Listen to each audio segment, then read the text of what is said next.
Bonjour à tout le monde. Aujourd'hui est le 4 mars 2025. C'est une belle journée, disons, comme température. On comprend que l'hiver est en train de laisser un peu la place au printemps.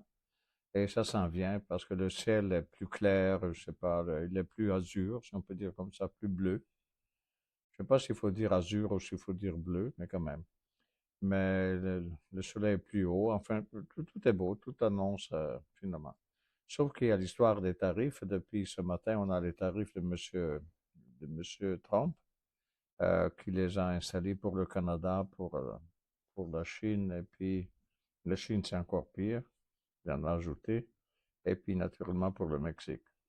Qu'est-ce que ça va donner? On va voir. Qu'est-ce que ça va donner? Le Canada fait aussi il fait aussi, à son tour, il met des tarifs lui aussi pour les exportations aux États-Unis, enfin pour ce que les États-Unis importent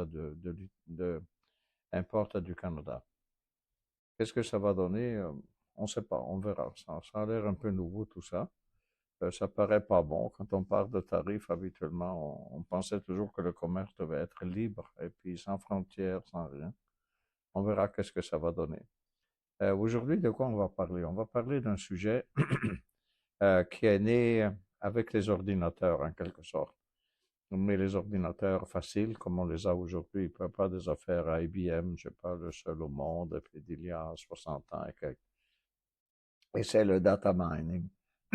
Donc, le data mining, ça, je le laisse en anglais parce que la traduction en français, c'est pas courant. On la trouve toujours comme data mining. Mais finalement, en français, ça veut dire quoi? C'est-à-dire, finalement, c'est comme si les données sont une sorte de mine et puis on rentre dans la mine pour sortir les données, comme si les données étaient de l'or ou des choses comme ça. Finalement, c'est enfin une activité minière, si on peut dire comme ça. Mais de quoi, au juste? Des données. Et juste pour vous donner une idée, quand c'est arrivé le data mining, c'était une nouveauté parce que ça veut dire que les ordinateurs permettaient de, d'analyser des millions de données, d'informations et pouvoir faire finalement des parallèles entre une certaine activité puis une autre activité, voir s'il y avait une corrélation. À la bourse, ça c'est important. Mais à l'époque, je me souviens, quand c'est né, finalement, on avait trouvé que la consommation de beurre au Bangladesh, en admettant qu'au Bangladesh on consomme du beurre, je sais pas, peut-être, peu importe, on avait noté que la consommation de beurre au Bangladesh, quand elle augmentait, ça fait monter le Dow Jones. En réalité, il n'y avait aucun lien entre les deux. Donc, c'est ça le data mining. C'est aller trouver des jumelages, d'aller trouver des choses entre un comportement d'une quelque chose quelconque et finalement le comportement finalement d'un indice de bourse. Donc, naturellement, ça faisait rire tout le monde. L'idée que si on consomme du beurre au Bangladesh, qui finalement, enfin, peu importe, mais finalement, ça influençait le Dow Jones. On sait très bien que c'est pas vrai, mais enfin. Mais ça, c'est le data mining. Donc, quand c'est né justement parce que les ordinateurs permettaient de faire une grande analyse finalement des informations. Donc, qu'est-ce que c'est le data mine? Il dit notre page numéro 2. Il dit qu'est-ce que c'est? Donc, c'est le processus d'extraction de connaissances à partir de grandes quantités de données. Comme je vous disais, utilise des techniques statistiques, mathématiques et d'intelligence artificielle. Ben, parce qu'aujourd'hui, c'est la mode de parler d'intelligence artificielle.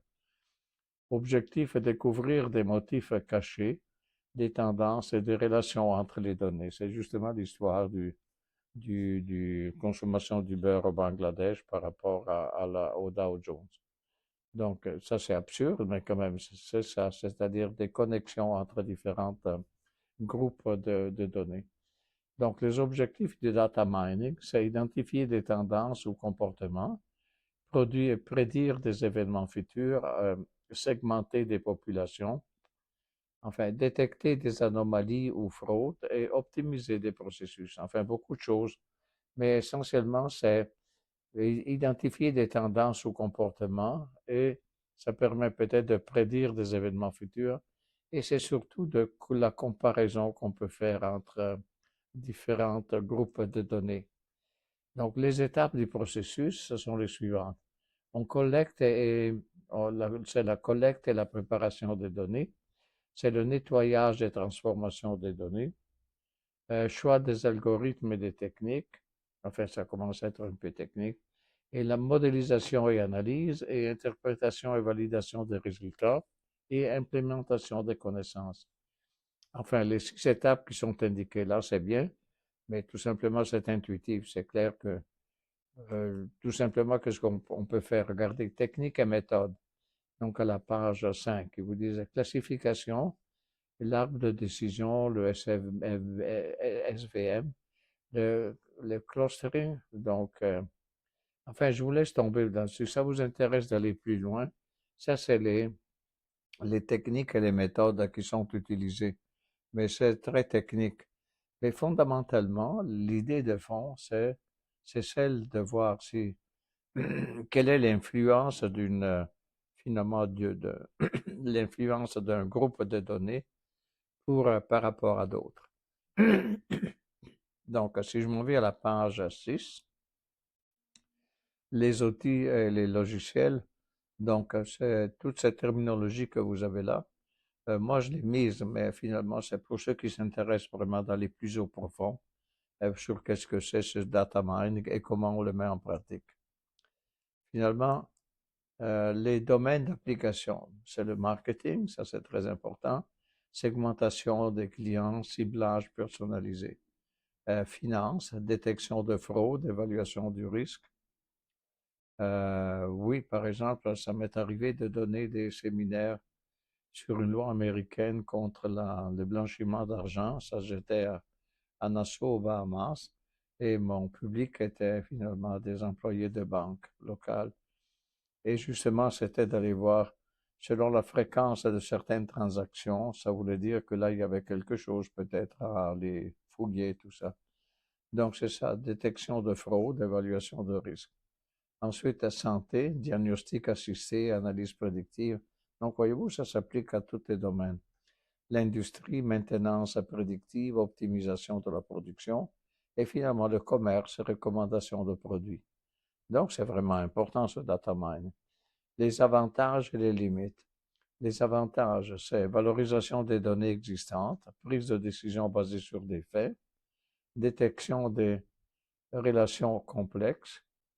Et les limites, par contre, il y en a aussi. Qualité et disponibilité des données, parce que, par exemple, l'histoire du beurre du Bangladesh, où est-ce que ça vient, ces statistiques-là? Est-ce qu'elles sont bonnes? Vraiment. Ensuite, risque d'interprétation erronée, et voilà, c'est dans le cas du jumelage du beurre avec le Dow Jones, l'indice américain. Respect de la vie privée et éthique. Oui, ça fait partie de ça aussi. Donc, finalement, l'idée de ce data mining, c'est que ça n'existait pas, mettons, il y a 60 ans, mais au fur et à mesure que les ordinateurs sont devenus de plus en plus importants, finalement, l'idée du data mining, c'est d'aller chercher des parallèles qui nous permettent, entre un groupe de données et un autre groupe de données, et voir s'il y a des combinaisons. Finalement, s'il y a un bêta, si vous voulez, entre les deux, finalement. Et voilà, et c'est pratiquement tout. Donc, si on dit les conclusions, donc le data mining est un outil stratégique incontournable pour les entreprises. Et c'est pas juste les entreprises, c'est les gouvernements, enfin tout le monde. Il permet de transformer les données brutes en informations exploitables, aidant ainsi à la prise de décision et à l'innovation. Et voilà, et c'est tout. C'est un sujet très intéressant. Naturellement, moi, j'ai sauté toute la partie technique, mais les 2, 3 pages dans lesquelles on parle de quels sont les outils qui sont utilisés pour faire l'analyse donc des données, bon, ben, si ça vous intéresse, c'est d'explorer tout ça. Et voilà. Et c'est tout pour aujourd'hui.